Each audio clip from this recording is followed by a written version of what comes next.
Eh, Assalamualaikum warahmatullahi wabarakatuh. Kami dari kelompok 8 Matematika Rekayasa kelas FC dengan dosen pengampu Bu Nurul Mawadah, STMT. Di sini kami akan mempresentasikan hasil dari tugas besar Matematika Rekayasa yang telah kami kerjakan dengan judul menentukan volume molar parsial pada gas dengan metode numerik. Adapun anggota kelompok kami yaitu ada Revina Aulia Sumantri, Justina Mawarni, Diki Samuel Sijabat, Dedi Gabe Hasiholan Bakara, dan Ginta Frimza Ginting. Adapun outlet yang kami buat yaitu latar belakang, metode penyelesaian, dan analisis hasil. Gas terbentuk melalui proses penguapan zat cair yang dipengaruhi oleh variabel suhu dan tekanan ambien. Gas berpotensi membahayakan, khususnya di dalam ruang tertutup yang tidak memadai ventilasi. Karbon monoksida, sebagai contoh gas berbahaya, tidak bersifat bau dan tidak memancarkan warna. Berasal dari hasil pembakaran bahan fosil, terutama dari gas buang kendaraan. Konsentrasi CO dalam udara meningkat di daerah perkotaan yang padat dan sekitar industri. Oleh karena itu, kewaspadaan terhadap keberadaan gas berbahaya, penerapan praktik manajemen risiko yang cermat, serta implementasi langkah-langkah keamanan menjadi imperatif untuk melindungi kesehatan manusia.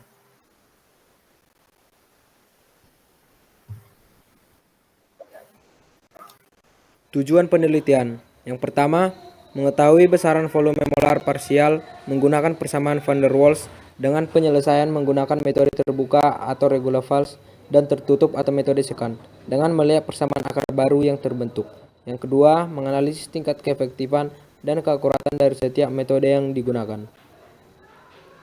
Metode penyelesaian. Yang pertama, metode Regular-Valls. Yang kedua, metode sekant. Kemudian selanjutnya untuk alur pengerjaan kedua metode tersebut, yang pertama, menganalisis persamaan van der Waals dan turunannya untuk mencari volume molar parsial gas terkait. Selanjutnya, menentukan nilai tebakan awal pada setiap metode, dan yang untuk tahap ketiganya, menentukan akar persamaan baru sebagai volume molar parsial pada setiap metode penyelesaian. Untuk metode pertama, langkah pengerjaan metode Regular-Valls. Pada iterasi pertama kita melakukan tebakan dua angka tebakan, yaitu nilai A sama dengan 1 dan B sama dengan 2. Untuk itu didapatkan persamaan FA atau F1 sama dengan 24,118 sekian dan FB sama dengan F2 sama dengan 58,42 sekian. Selanjutnya, setelah didapatkan nilai A dan B, didapatkan akar persamaan baru menggunakan rumus A tambah B bagi 2, maka didapatkan nilai C sama dengan 1 ditambah 2 dibagi 2, yang menghasilkan akar baru berupa C adalah 1,5. Maka didapatkan nilai FC sama dengan F1,5 sama dengan 25,04 sekian. Pada pengerjaan metode Regular-Valls ini, jika setelah didapatkan FA, FB, FC, selanjutnya dilakukan pengalian FA dikali FC. Jika nilai FA dikali FC lebih dari 0, maka pada iterasi kedua nilai A menggunakan akar persamaan baru C.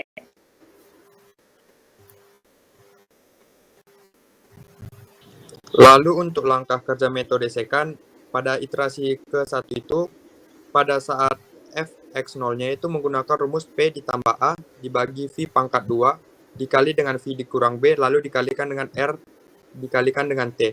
Maka dimasukkan angka 35 ditambah 1,472 dibagi 1 di pangkat 2, lalu dikalikan dengan 1 dikurang 0,03948, lalu dikurangkan dengan 0,825746 dikali 1,33, maka didapatkan hasil Fx0-nya yaitu 24,118.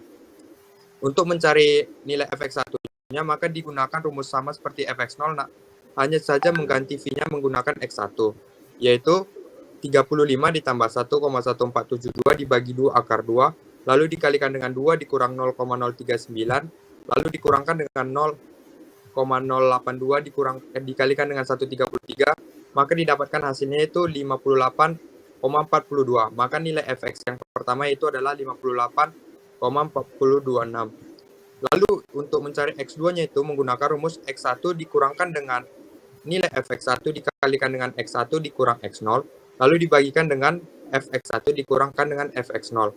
Maka angka yang didapatkan yaitu 2 dikurang 58,42 dikalikan 2 dikurangkan dengan 1, lalu dibagikan dengan 58,42 dikurangkan 24,118, maka didapatkan hasil yaitu minus 24,101 sekian. Untuk mencari nilai fx2-nya, yaitu menggunakan rumus T ditambah A dikali X2 pangkat 2, lalu dikalikan dengan X2 dikurang B, maka dikalikan dengan R dikali T.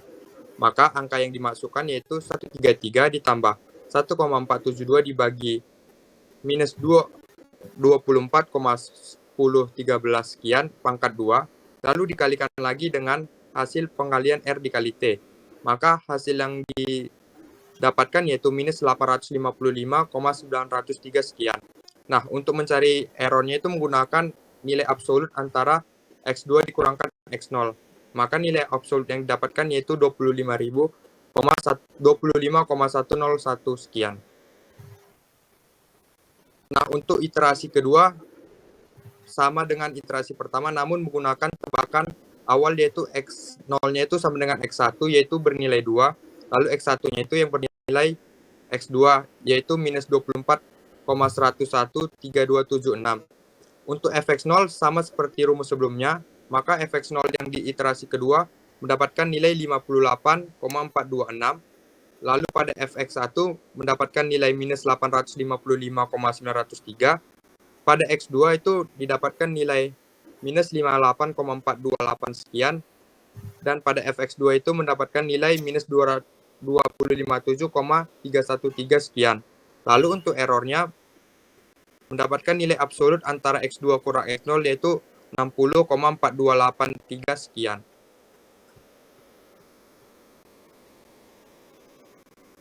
Berikut adalah tabel pengerjaan menggunakan metode regula Falsi. Di sini dengan metode regula Falsi didapatkan persamaan pada iterasi ke-14 dengan persamaan barunya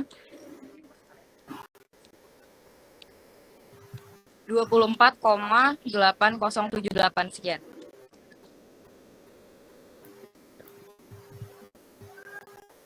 Nah, untuk pada metode second-nya didapatkan persamaan barunya atau bisa dibilang C errornya berhenti itu di iterasi ke-24. Jadi untuk kesimpulan dari presentasi ini, tidak ada aturan tetap yang menyatakan bahwa metode second secara umum lebih konvergen daripada metode regula Falsi ataupun sebaliknya. Kecepatan metode numerik termasuk second dan regula Falsi sangat tergantung pada sifat-sifat khusus dari fungsi yang sedang dicari akarnya. Pilihan antara metode numerik tergantung pada sifat-sifat spesifik dari masalah yang ada. Dan yang terakhir, percobaan dengan beberapa metode berbeda dan penyesuaian parameter metode tepat membantu menentukan metode yang paling efektif dalam kasus tertentu. Oke, sekian hasil presentasi yang dapat kami sampaikan. Jika ada kurang, kami mohon maaf. Saya akhiri. Wassalamualaikum warahmatullahi wabarakatuh.